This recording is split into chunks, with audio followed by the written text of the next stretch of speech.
Assalamu alaikum wa rahmatullahi ta'ala wa barakatuh. Welcome back to another episode for today. This episode is gonna be for the parent. I want you to give me your undivided attention and dive in with me to see what is happening inside the classroom. I'm pretty sure that sometimes you see your child sitting quietly and you value that situation and you have that beautiful emotion pushing you to give that positive criticism. Oh, mashallah, this teacher is so wonderful. He knows how to manage his class. But in fact, you ignoring your child when he says, "Mom, I do not like this teacher," or "I do not like that class. I don't like it." But let me tell you something. Students sitting quietly, not because they are learning or engaging. They are sitting quietly because the teacher actually, don't get me wrong, I'm not here to blame you, but I'm here to grow.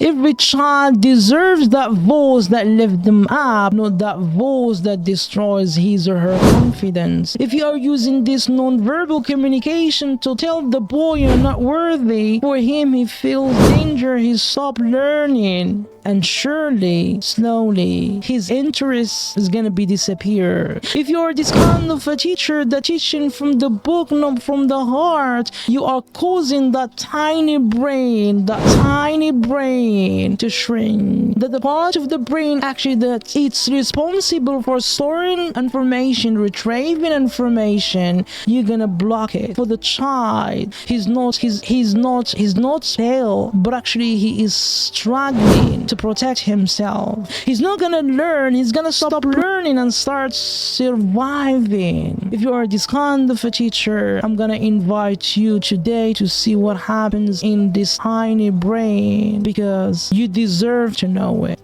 Here is the painful truth that most people, they don't know. It's invisible. When a teacher insults or uses non-verbal communication it is the painful truth that most people do not know. It is invisible to them. When a teacher insults his child, that boy, he's not only hurting his feeling, but actually it's reshaping the development of his mind. It changed that boy's brain chemistry. Let me tell you that story.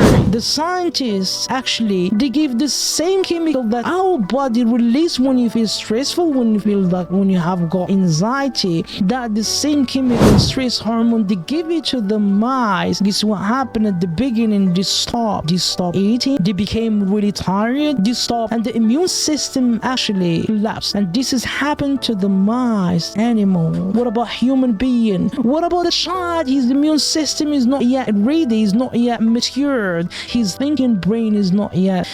No, I want you to dive in with me to see what happens in that tiny brain of that poor child. You know, when we have been actually stimulating that chemical and that brain actually produces that chemical all the time, guess what happened? The genes actually that produce the protein, the main food for our genes, it's gonna be blocked by that chemical. It's gonna be blocked by that chemical. And if it's not gonna take in food, guess what happened? It's not gonna grow, of course.